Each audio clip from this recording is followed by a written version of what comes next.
देखो 11 चैप्टर की पिछले एक्सरसाइज करते हैं आज। पहला क्वेश्चन देखो इसका, show that the line joining the origin to the point 2 1 1। ठीक, तो हमारे पास एक लाइन है और ये किस किस को मिला रही है, ओरिजिन को। ओरिजिन हो जाएगा आपका 0 0 0। ठीक है, इस लाइन पर दूसरा पॉइंट दिया हमको 2 1 1। इस perpendicular to the line determined by the point. हम ये कह रखा है कि हमको ये शो करना है, ये जो लाइन है ये दूसरी लाइन के परपेंडिकुलर है और उस दूसरी लाइन पर हमको दो पॉइंट दिए हुए हैं। क्या क्या है, 3 5 -x, ये इसके कोऑर्डिनेट दे रखे, और दूसरा पॉइंट आपका है 4 3 -1। तो हमको क्या करना है, इन दोनों लाइन को क्या बताना है, एक दूसरे के परपेंडिकुलर बताना है। ठीक, तो हम क्या करेंगे, इन दोनों लाइन की डायरेक्शन में एक वेक्टर निकाल लेंगे। जैसे ये पॉइंट ए मान लो, ये बी मान लो, तो इन पॉइंट को जोड़ते हुए वेक्टर क्या हो जाएगा आपका, A B vector. A B vector इस लाइन के पैरेलल हो जाएगा। इसी तरह से ये पॉइंट सी मान लो, ये डी मान, ये वाला वेक्टर कैलकुलेट कर लो, C D vector. C D vector किसके अलॉन्ग हो जाएगा, हमारी दूसरी लाइन के अलॉन्ग हो जाएगा। तो हम क्या करेंगे, अगर ये दोनों परपेंडिकुलर होंगी तो ये दो वेक्टर के आपस में क्या होंगे, परपेंडिकुलर होंगे, और इनकी डॉट प्रोडक्ट क्या आनी चाहिए, 0 आनी चाहिए। तो हम क्या करेंगे इस क्वेश्चन में, ए बी वेक्टर और सी डी वेक्टर की डॉट प्रोडक्ट करेंगे।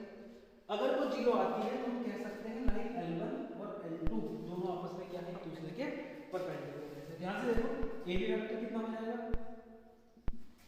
2 0 2i प्लस 1 0 j प्लस 1 0, ये हो गया आपका ए बी वेक्टर। ठीक, सी डी वेक्टर कितना हो जाएगा, 4 3 कर लो, 3 4 कर लो। ठीक, अभी मैं इसको सी डी लिखा हूं, इस डायरेक्शन में लिखा हूं, 3 4 करेंगे, माइनस i 5 3 प्लस के 2j और -1 -1 ये 0 हो जाएगा। ठीक है, इसको प्लस 0 के करके लिखो। इनकी डॉट प्रोडक्ट निकालेंगे, A B vector dot C D. Dot product क्या होगी, आई वेक्टर के कोफिशिएंट की प्रोडक्ट आई वेक्टर के कोफिशिएंट से हो जाएगी। ठीक है ना, जे की जे से हो जाएगी, के की के कोफिशिएंट से कर देंगे। तो ये हो जाएगा 2 1 2 -2 आई डॉट आई, ये तो 1 हो जाएगा, प्लस जे के कोफिशिएंट यहां पर 1 है, 1 2 2 मिलेगा, प्लस 0 मिलेगा, 2 से 2 गया, क्या आंसर आया 0। इसका मतलब क्या हो गया कि जो ए बी वेक्टर है वो परपेंडिकुलर है C D vector. This implies that L1 line perpendicular to L2। ये हम क्वेश्चन इसमें शो करते। ठीक है, सेकंड क्वेश्चन देखो, if L1 M1 and N1 are the direction cosine of two mutually perpendicular lines. तो हमारे पास दो लाइन है और दोनों लाइंस क्या है, एक दूसरे के परपेंडिकुलर है। ठीक है, इसके डायरेक्शन कोसाइन दे रखे हैं L1 M1 N1। ठीक, अगर मुझे इस लाइन की डायरेक्शन में यूनिट वेक्टर लिखना हो तो उस यूनिट वेक्टर को आप मान लो ए वेक्टर, इसका पैरेलल कोई यूनिट वेक्टर इस डायरेक्शन में, तो वो डायरेक्शन कोसाइन की फॉर्म में कैसे लिख सकते हो, L1i plus M1j plus N1k। ठीक है, तो यूनिट वेक्टर के साथ यहाँ पर जो कोफिशिएंट होते हैं x y और z एक्सिस के, है ना, डायरेक्शन रेशियो जो होते हैं ये वाले L1 M1 N1, अगर a यूनिट वेक्टर है तो L1 M1 N1 क्या होंगे, इस लाइन के डायरेक्शन कोसाइन हो जाएंगे। ठीक, दूसरी लाइन के डायरेक्शन कोसाइन दे रखे हैं L2 M2 N2। इस डायरेक्शन में अगर मुझे यूनिट वेक्टर लिखना है, मान लो b वेक्टर, ये हो जाएगा L2i plus M2j plus N2। ठीक है, आगे देखो, show that the direction cosine of the line perpendicular to both of these are. अब हमें ये लिखना है कि एक लाइन जो इन दोनों के परपेंडिकुलर है, इसके भी परपेंडिकुलर है और दूसरी लाइन के भी परपेंडिकुलर है, उसकी जो डायरेक्शन कोसाइन है वो ये होगी जो हमको क्वेश्चन में दे रखे हैं। क्या क्या होना चाहिए उसके, ये है M1 N2 minus M2 N1, ये x डायरेक्शन का direction cosine, N1 L2 minus N2 L1 और L1 M2 minus L2 M1। ठीक है, कि इन दोनों लाइन की जो परपेंडिकुलर लाइन होगी दोनों की, अब ध्यान से देखो यहाँ पर एक लाइन इमेजिन करो जो दोनों के परपेंडिकुलर, तो वो हमारे प्लेन से बाहर की तरफ होगी, इस तरीके से बाहर की तरफ। तो इसको मैं डॉट से बना दूंगा, ये लाइन हो गई है, और बी वेक्टर की डॉट क्रॉस प्रोडक्ट करो, तो आपको पता है जब आप दो वेक्टर की क्रॉस प्रोडक्ट करते हैं जो रिजल्टेंट वेक्टर होता है वो उन दोनों के ही क्या आता है, परपेंडिकुलर आता है। मतलब मेरे पास जो वेक्टर आएगा वो L3 लाइन के क्या हो जाएगा, पैरेलल हो जाएगा, L3 के तो पैरेलल हो जाएगा। अगर मैं किस की क्रॉस प्रोडक्ट करूं, ए वेक्टर क्रॉस बी वेक्टर, मान लो मुझे कोई नया वेक्टर मिलेगा सी वेक्टर, ठीक है, तो जो सी वेक्टर आएगा वो किसके पैरेलल होगा, L3 के पैरेलल होगा। अब दूसरी बात है, क्या सी वेक्टर एक यूनिट वेक्टर होगा, तो ध्यान से देखो, अगर मैं सिर्फ मैग्नीट्यूड की बात करूं, मुझे सी वेक्टर का मैग्नीट्यूड चाहिए, तो सी वेक्टर का मैग्नीट्यूड किसके बराबर होगा, ए वेक्टर बी वेक्टर का मैग्नीट्यूड इनटू साइन थीटा। ये तो होता है किसी वक्त क्रॉस प्रोडक्ट का, क्रॉस प्रोडक्ट में जो रिजल्ट मिलेगा क्या मिलेगा, ए बी साइन थीटा, साथ में जो यूनिट वेक्टर आता है वो तो डायरेक्शन को पता है, तो हमने डायरेक्शन तो हटा दी, हमें सिर्फ इसका क्या निकालना था, मैग्नीट्यूड निकालना। डायरेक्शन तो मुझे पता है इसकी क्या होगी, L3 की डायरेक्शन क्या लोग होगी, ठीक। अब ए का मैग्नीट्यूड कितना है, 1 यूनिट वेक्टर है, ए यूनिट वेक्टर, बी का मैग्नीट्यूड भी कितना है, 1 है, और दोनों के बीच में एंगल कितना है, दोनों लाइन परपेंडिकुलर है, तो ये sin 90 की वैल्यू भी बना जाएगी। मतलब ये जो क्रॉस प्रोडक्ट के बाद मुझको सी वेक्टर मिलेगा, ये एक यूनिट वेक्टर मिलेगा किसकी डायरेक्शन में, L3 की डायरेक्शन में, और क्योंकि ये एक यूनिट वेक्टर है तो इसके जो डायरेक्शन रेशियो होंगे वही L3 लाइन के क्या बन जाएंगे, डायरेक्शन कोसाइन बन जाएंगे। जैसे ये यूनिट वेक्टर है, इसके डायरेक्शन रेशियो क्या बनते हैं, इस लाइन के डायरेक्शन कोसाइन बन जाएंगे। क्लियर है, तो मुझको सिर्फ सी वेक्टर यहाँ कैलकुलेट करना है, तो कर लो इसको आसानी से, क्रॉस प्रोडक्ट सॉल्व कर लो, आई जे के, ठीक है। ए वेक्टर के कोएफिशिएंट देखो क्या है, L1 M1 N1, B vector के L2 M2 इसका डिटरमिनेंट फाइंड करना है, आई हो गया, ठीक है, इसको हटाओ M1 N2 minus M2 N2 minus J1 unit vector L1 N2 minus L2 N1 plus K vector L1 N2 minus L2 M1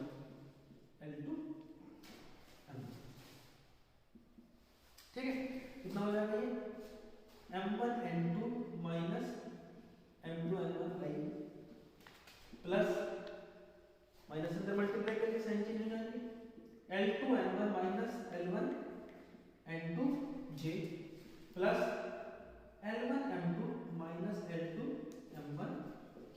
तो ये मेरे पास C वेक्टर जो आया है एक यूनिट वेक्टर है, किसकी डायरेक्शन में, लाइन 30 लाइन की डायरेक्शन, जो रिक्वायर्ड डायरेक्शन है हमारे पास L3 की डायरेक्शन, ठीक है।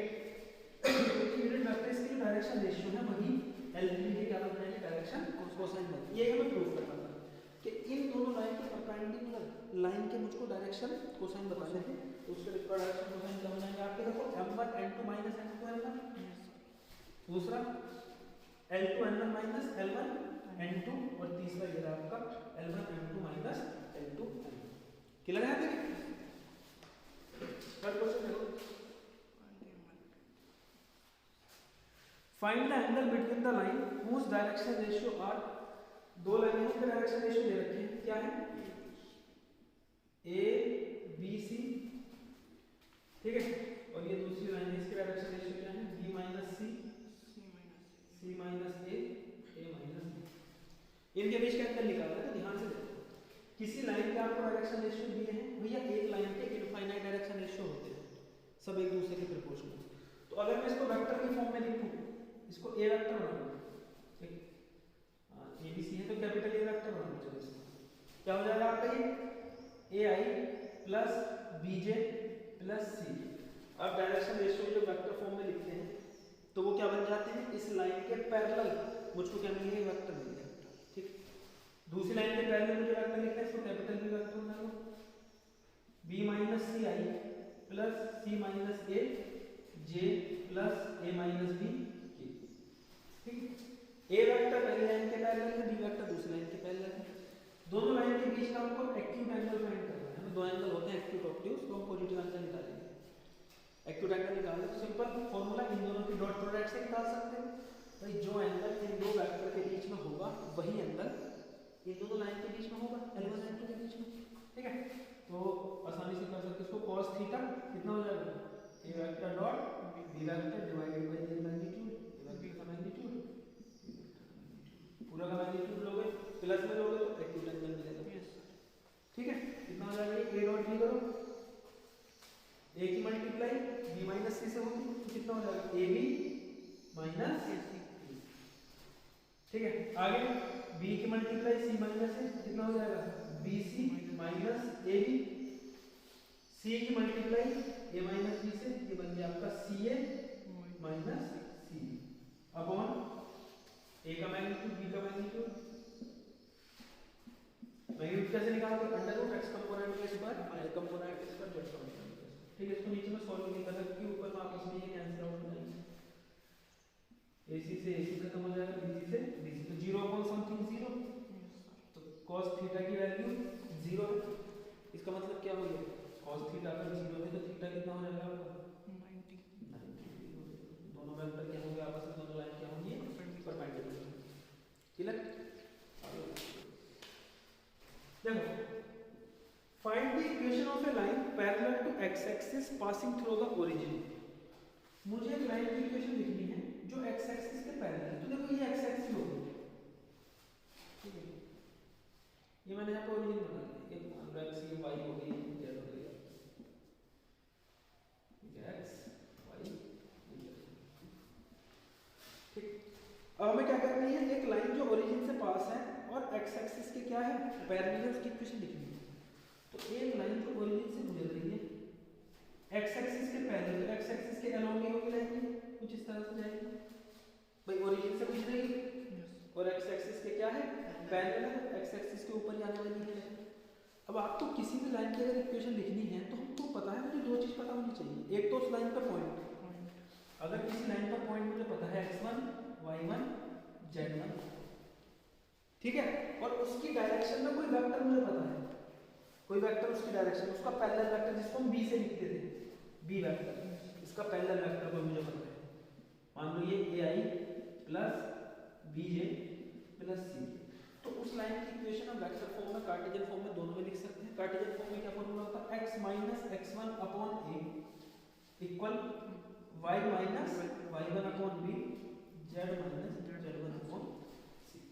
ठीक है, और वेक्टर फॉर्म में क्या फॉर्मूला होता था, r वेक्टर इक्वल टू जो पॉइंट का वेक्टर बनेगा इसका, इसको a वेक्टर से लिखते थे, क्या मिलेगा x1i y1j z1k, position vector, line पर पॉइंट का position vector, a vector plus lambda, ये दो फॉर्मूले मेरे पास है। अब मुझे इस लाइन पे पॉइंट पे तो ओरिजिन तो मुझे पता है, तो x1 y1 z1 की जगह क्या आ जाएगा 0 0 0। मुझे एक वेक्टर लिखना है जो x एक्सिस के पैरेलल हो, तो सिंपल क्या हो जाएगा, i वेक्टर, एक यूनिट वेक्टर x की डायरेक्शन में, i लिख लो, 2i लिख लो, 3i लिख लो, x की डायरेक्शन में, उसका y कंपोनेंट भी 0 है, z कंपोनेंट भी, तो x के डायरेक्शन के अनुसार ये वेक्टर मिल जाएगा। क्लियर है? देखिए इसकी इक्वेशन लिखनी है, अगर कार्टेशियन फॉर्म में लिखूं तो x माइनस 0, x1 की वैल्यू 0 हो जाएगी, और अपॉन में क्या आ जाएगा a, a कितना है यहाँ पर हमारे पास, ये रहा a x का पैरेलल वेक्टर का x डायरेक्शन का direction ratio 1, y minus 0 upon 0, z minus 0 upon 0। Clear है? देखिए इसका y कंपोनेंट भी 0, z कंपोनेंट भी 0, जो पैरेलल वेक्टर है। तो ये हमारे पास इस लाइन की इक्वेशन हो गई, x upon 1 equal to y upon 0 equal to z upon 0। Clear? दूसरी तरीके में अगर वेक्टर फॉर्म में लिखनी है इसको कैसे लिख सकते हो, r vector equal to a vector को 0 वेक्टर बन जाएगा, लैम्डा b वेक्टर की वैल्यू पुट करो, i vector r equal to lambda i vector. Clear है? देखिए क्वेश्चन नंबर 5 देखो, if the coordinate of the point a b c d, ठीक है, a b c d चार पॉइंट है, a के कोऑर्डिनेट है हमारे पास 1 2 3, b पॉइंट के कोऑर्डिनेट है 4 5 7 बी के सी पॉइंट के कोऑर्डिनेट है -4 3 -6 और कोई डी पॉइंट है, डी पॉइंट के कोऑर्डिनेट है हमारे पास 2 9 2। Find the angle between the line A B and C D. तो ए बी सी डी के बीच का एंगल निकालना है, तो कर लोगे। तो पहले क्या निकालोगे, ए बी वेक्टर निकाल लो, कितना हो जाएगा 4 - 1 3i 5 - 2 3j 7 - 3 4। सी डी वेक्टर निकाल लो, 2 है ना यहाँ पे, यस 2 -4 6 हो जाएगा ये 6i 9 - 3 6j और ये बन जाएगा 2 8 क्लियर है। अब सिंपल है, इसको cos theta equal to dot product कर लो इनकी, 6 दिया 18 6 दिया 18 8 चौक 32, ठीक है। और डिवाइड में क्या होगा, अंडर रूट 3 दिया 9 3 दिया 9 मैग्नीट्यूड ले लेंगे 4 का 16 और ये भी हो जाएगा आपका 6 6 36 प्लस 6 6 36 प्लस 8 10 कर लोगे इसको सॉल्व। जो भी सॉल्व करते हैं या तो पूरा कट जाएगा, बना जाएगा समथिंग इस तरीके की टर्म, या फिर theta equal to cos inverse, जो भी आंसर है उसकी कॉपी लिख लेना। आगे देखो question, if the line x - x1 upon -3 y - 2 upon 2k z - 3 upon 2, दूसरी आपकी x - 1 upon 3k y - 1 upon 1 z - 6 upon -1। ये दो लाइन दे रखी है, are perpendicular, find the value of k। दोनों लाइन क्या है, एक दूसरे के परपेंडिकुलर है, हमको k की वैल्यू फाइंड करनी है। ध्यान से देखो, क्या मैं इन लाइन की इक्वेशन से इनका पैरेलल वेक्टर लिख सकता हूं? तो ये आसानी से, ये v1 कितना हो जाएगा -3i प्लस 2kj प्लस ये कितना हो जाएगा 2k यूनिट वेक्टर, क्लियर है ना। Yes sir. क्या हो जाएगा a1 b1 c1, ये इसका पैरेलल वेक्टर बन जाएगा, इसके डायरेक्शन रेशियो होंगे, है ना। दूसरी लाइन के पैरेलल वेक्टर के direction ratio 3ki plus j - 5k। अब दोनों लाइन के मुझे पैरेलल वेक्टर मिल गए, क्योंकि दोनों लाइन परपेंडिकुलर हैं, इनके पैरेलल वेक्टर की डॉट प्रोडक्ट कितनी हो जाएगी 0 हो जाएगी। वैल्यू पुट करो, -3i plus 2kj plus 2k unit vector dot 3ki plus j - 5k unit vector, कितना हो जाएगा ये करस्पॉन्डिंग कोएफिशिएंट की मल्टीप्लाई, माइनस के 3 दिया 9 के 9 के हो गया प्लस 2k और माइनस के 5 2 जा 10 इक्वल टू 0, ठीक है। ये बन गया आपको माइनस के 7 के इक्वल टू 10, k की वैल्यू माइनस के 10/7। ये इसको आगे देखो question number 7, find the vector equation of the line passing through. हमें एक लाइन की वेक्टर इक्वेशन लिखनी है जो पास हो रही है, पॉइंट दे रखा है उस लाइन पर, क्या पॉइंट है 1 2 3 and perpendicular to the plane, और इस लाइन के परपेंडिकुलर एक प्लेन दिया हुआ है, ये मान लो वो प्लेन है, ये जो लाइन है प्लेन को कैसे कट कर रही है, परपेंडिकुलर को कट कर रही है। प्लेन की इक्वेशन लिख लेते हैं, r vector dot i plus 2j minus 5k plus 9 equal to 0। हमको क्या लिखनी है, इस लाइन की इक्वेशन लिखनी है। तो ध्यान से देखो, लाइन की इक्वेशन लिखने के लिए एक पॉइंट तो मुझे पता चल गया, दूसरा मुझे इसके एक पैरेलल एक वेक्टर चाहिए, और जो हमारे पास परपेंडिकुलर जो प्लेन है, प्लेन की इक्वेशन दे रखी है, प्लेन की इक्वेशन में ये जो वेक्टर बनेगा r के साथ डॉट प्रोडक्ट में, ये वेक्टर प्लेन के परपेंडिकुलर वेक्टर होता है ना। ये मैं v मान लेता हूँ इस वेक्टर को, v वेक्टर। तो जो v वेक्टर होगा वो इस प्लेन के कैसे बनने वाला है, परपेंडिकुलर वेक्टर बनने वाला है। तो ये v वेक्टर यहाँ लिख लो, i प्लस 2j माइनस 5। अब ये जो प्लेन के परपेंडिकुलर वेक्टर होगा लाइन के कैसा हो जाएगा, पैरेलल हो जाएगा। तो लाइन की इक्वेशन आसानी से लिख सकते हैं, x minus x1 upon a, इसका कोएफिशिएंट है, ठीक है, y माइनस 2 अपॉन 2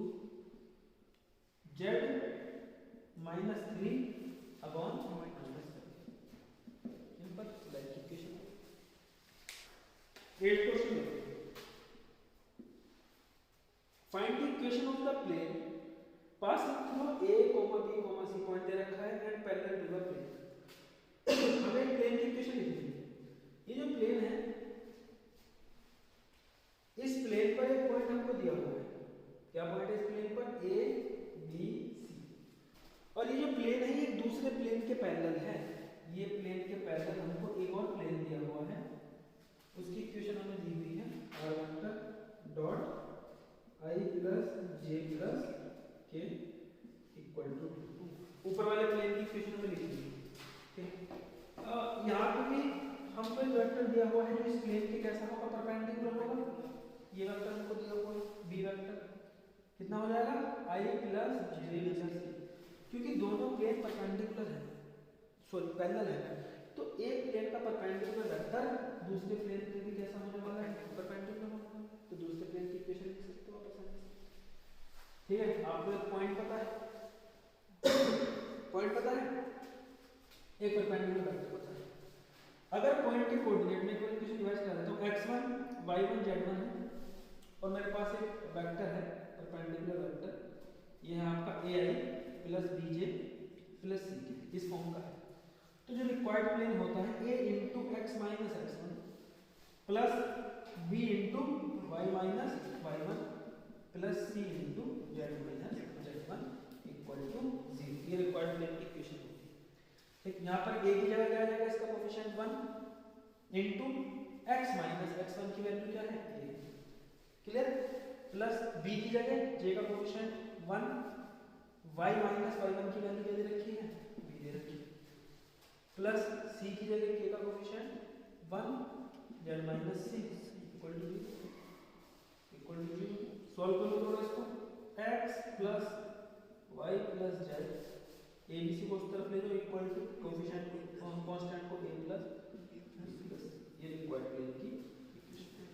ठीक,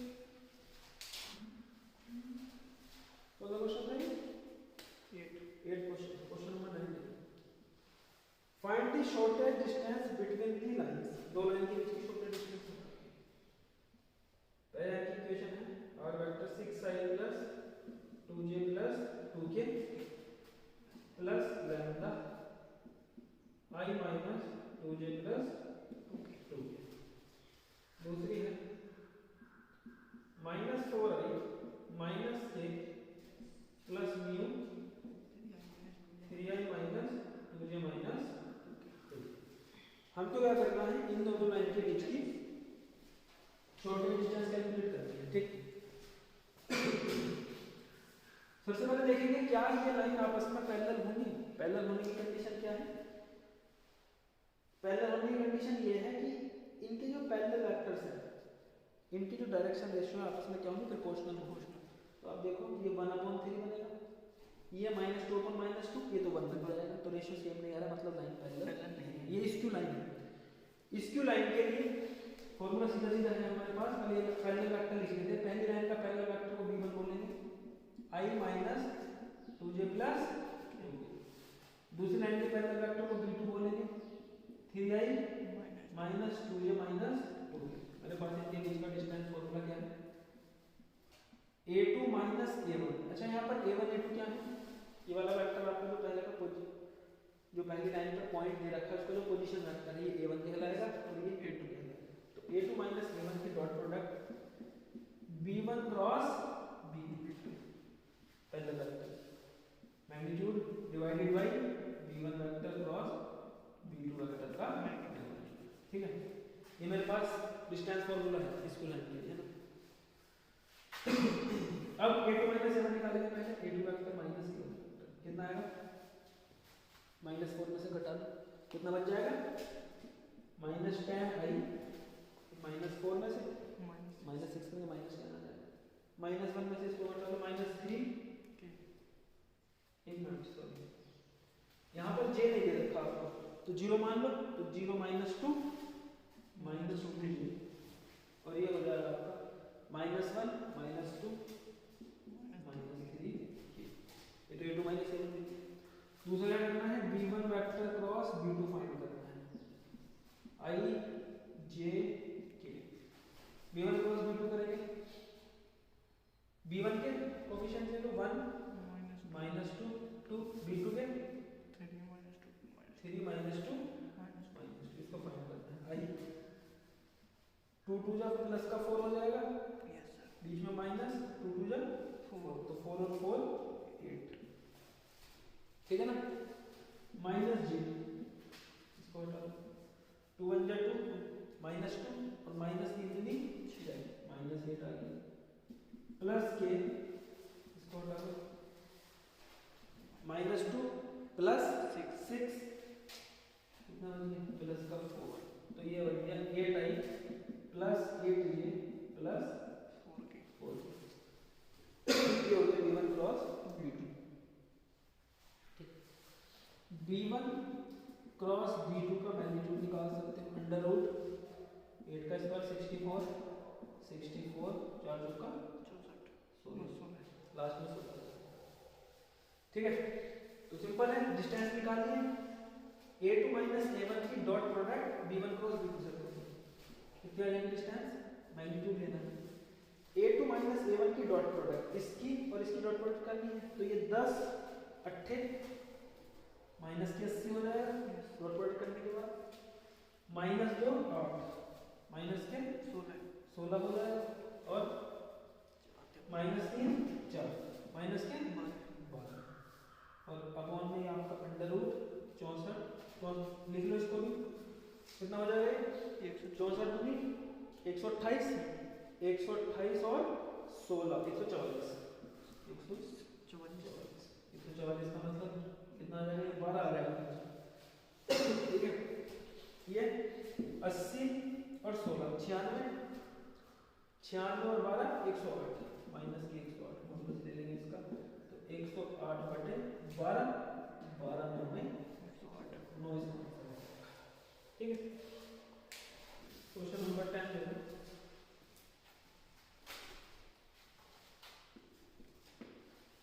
find the coordinates of the point where the line through 5 1 6, अच्छा हमको क्या निकालने हैं, एक पॉइंट के कोऑर्डिनेट निकालने हैं जहां पर जो लाइन है ये दो पॉइंट से गुजर रही है। पहला पॉइंट क्या है 5 1 6 और दूसरा पॉइंट क्या है 3 4 1, where the line crosses the yz plane, ये जो लाइन है किसको क्रॉस कर रही है, yz प्लेन को क्रॉस, तो ये मान लो yz प्लेन है, इसको इसने इस पॉइंट पर काटा, हाँ yz प्लेन। अब जो yz प्लेन होगा, ये yz प्लेन हो जाओ, ये आपकी x एक्सिस हो गई, ये y एक्सिस हो गई, ये z, तो y और z एक्सिस के अलोंग जो प्लेन बनेगा वो yz प्लेन है, और yz प्लेन पर हर एक पॉइंट पर x कोऑर्डिनेट क्या होगा 0, yz प्लेन पर या तो इससे ऊपर आना है या इससे नीचे जाना है, तो इस प्लेन में हर एक पॉइंट पर x कोऑर्डिनेट 0, मतलब जब ये लाइन yz प्लेन को क्रॉस करेगी जिस पॉइंट पर, उस पॉइंट का x कोऑर्डिनेट मुझे पता है 0 होगा, y कोऑर्डिनेट कैलकुलेट करना है, y को मान लेते हैं, और z कोऑर्डिनेट z। अब इस लाइन के अगर मैं इक्वेशन लिखूं तो मुझे पता है अगर कोई लाइन दो पॉइंट से गुजरती है उसकी आप इक्वेशन लिख सकते हैं, ठीक है। कैसे, यहां से देखो r वेक्टर इक्वल टू, एक तो इस लाइन पर पड़ने वाले पॉइंट का पोजीशन वेक्टर, कौन सा पॉइंट चुनना है कोई चुन लो, उससे फर्क नहीं पड़ता, नीचे वाले पॉइंट से लिख सकते हैं 3i plus 4j plus k plus lambda, एक वेक्टर लिखते हैं जो इस लाइन के पैरेलल है। कैसे निकालोगे, इन दोनों को आपस में सब्ट्रैक्ट कर लो, आपके पास वेक्टर आ जाएगा।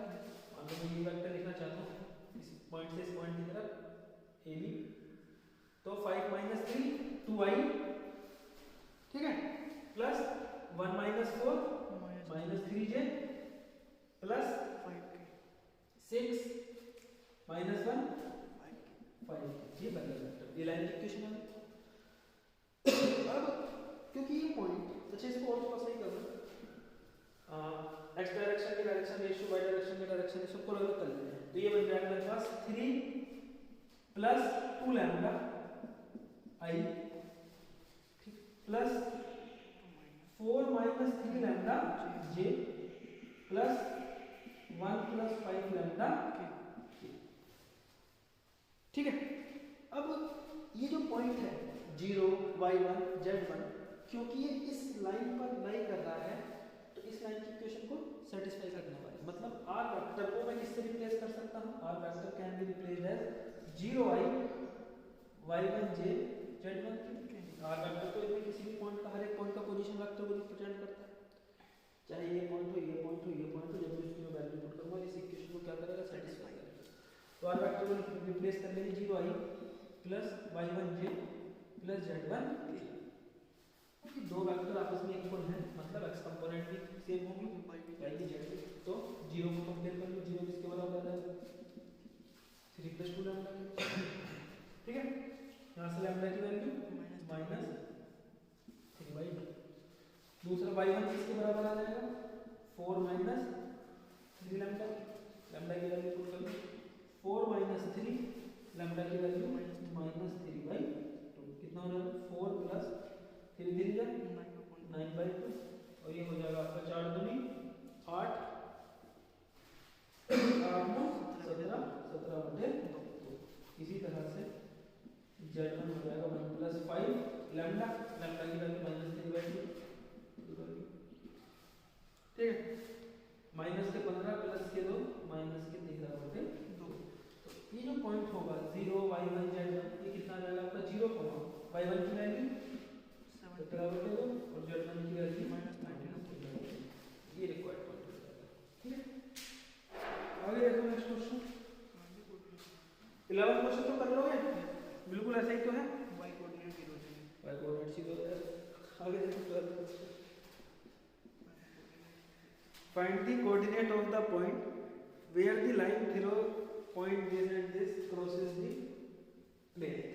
हमको एक पॉइंट की कोऑर्डिनेट फाइंड करने हैं, कंडीशन दे रखी है,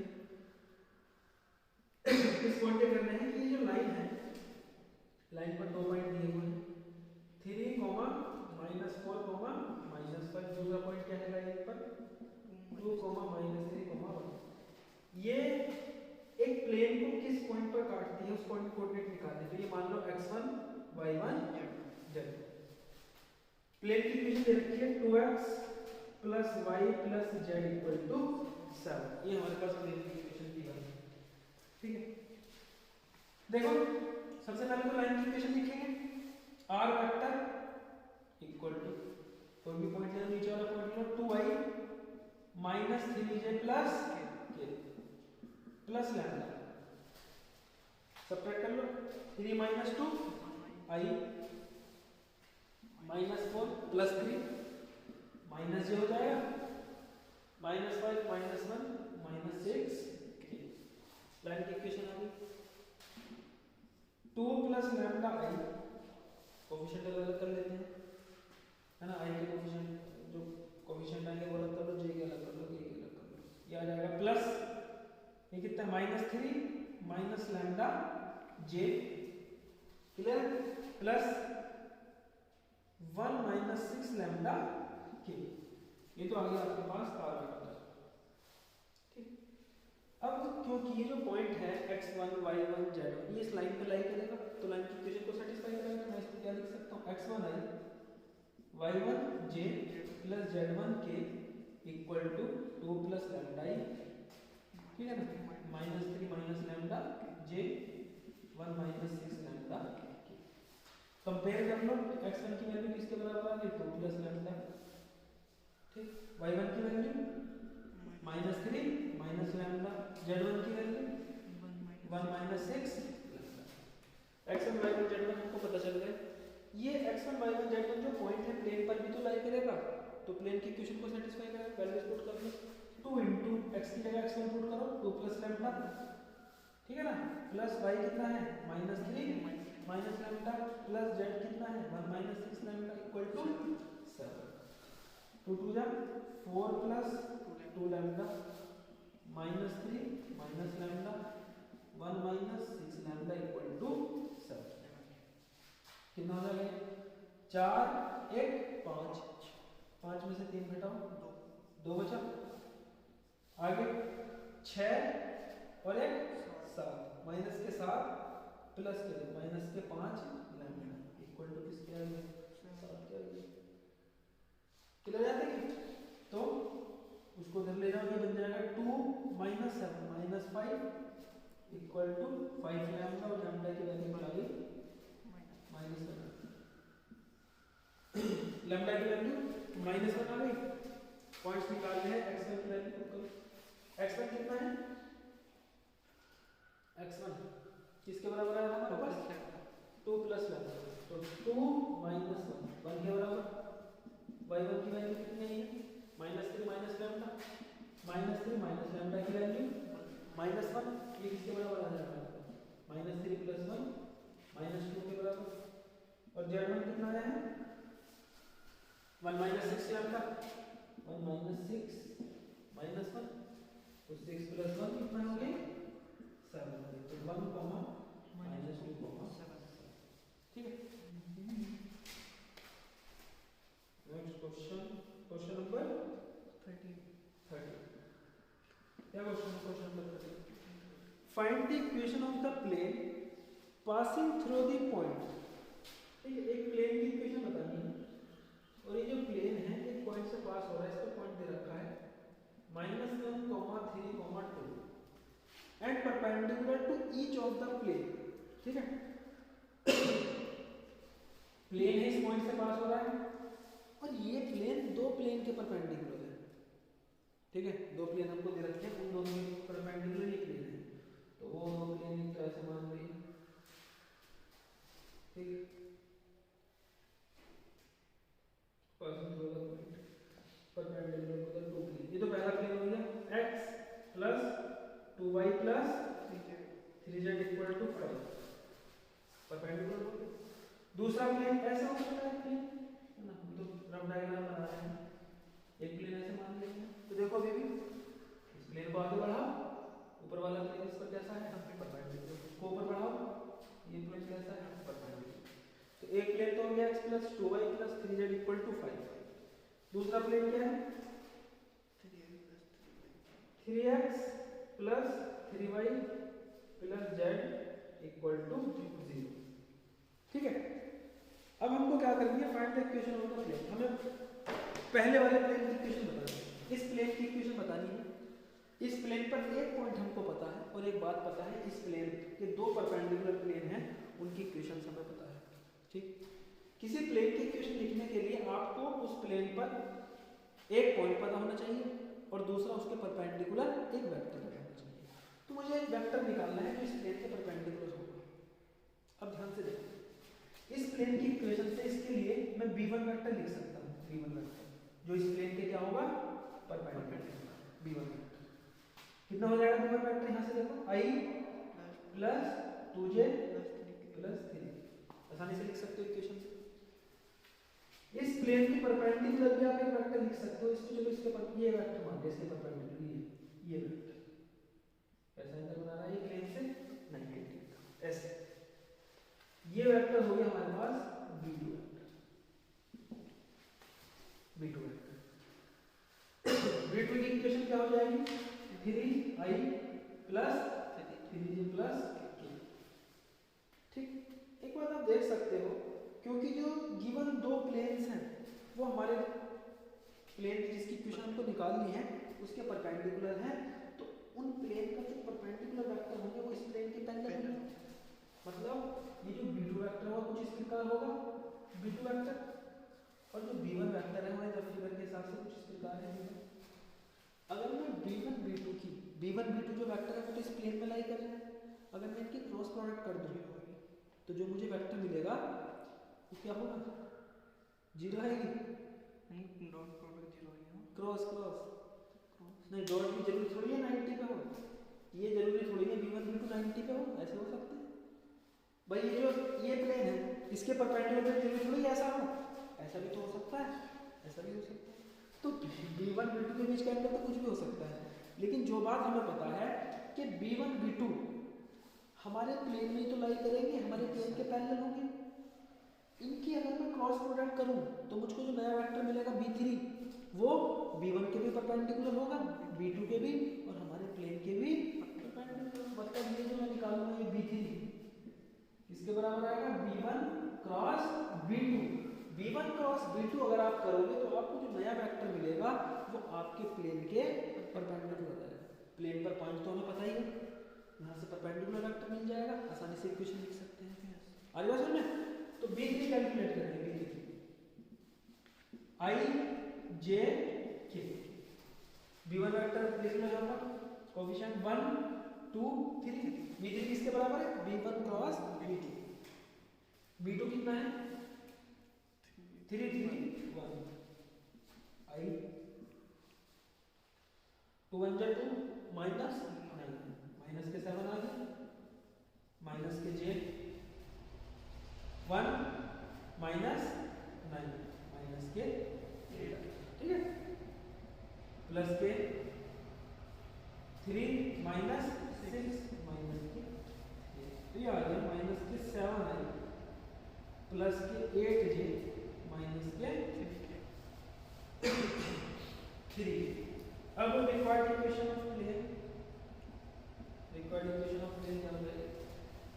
तो प्लेन की इक्वेशन, ठीक है, चाहे कार्टेशियन फॉर्म में लिख दो चाहे वेक्टर फॉर्म में लिख दो। अगर मैं इस प्लेन की इक्वेशन को कार्टेशियन फॉर्म में लिखूं तो जो परपेंडिकुलर वेक्टर का कोएफिशिएंट है -7 x माइनस x1, x1 क्या है? -1, आगे बात समझ में? प्लस 8 d की जगह आ गया y minus y1, y minus 3 plus -3, ये -3 आ जाएगा, इनटू z माइनस z1 की वैल्यू कितनी है? 2। एक बार देख लो क्वेश्चन, वेक्टर इक्वेशन तो नहीं पूछी इसकी, इक्वेशन निकालनी है ना, ठीक है, तो कितना हो जाएगा? माइनस के 7x, माइनस माइनस प्लस हो गया, माइनस से मल्टीप्लाई करो, माइनस के 7 प्लस के 8y माइनस के 8 किया 24, माइनस के 3z प्लस के 6 इक्वल टू 3, ठीक है, तो माइनस के 7x प्लस के 8y माइनस के 3z कितना बचेगा? आगे देखो 24, ठीक है, माइनस के 24 और 7 कितने बन जाएंगे? 31, ठीक है, माइनस के 31 प्लस के 6 तो माइनस के 25 इक्वल टू 0, माइनस से मल्टीप्लाई करें तो 7x minus 8y plus 3z plus के 25 इक्वल टू 0।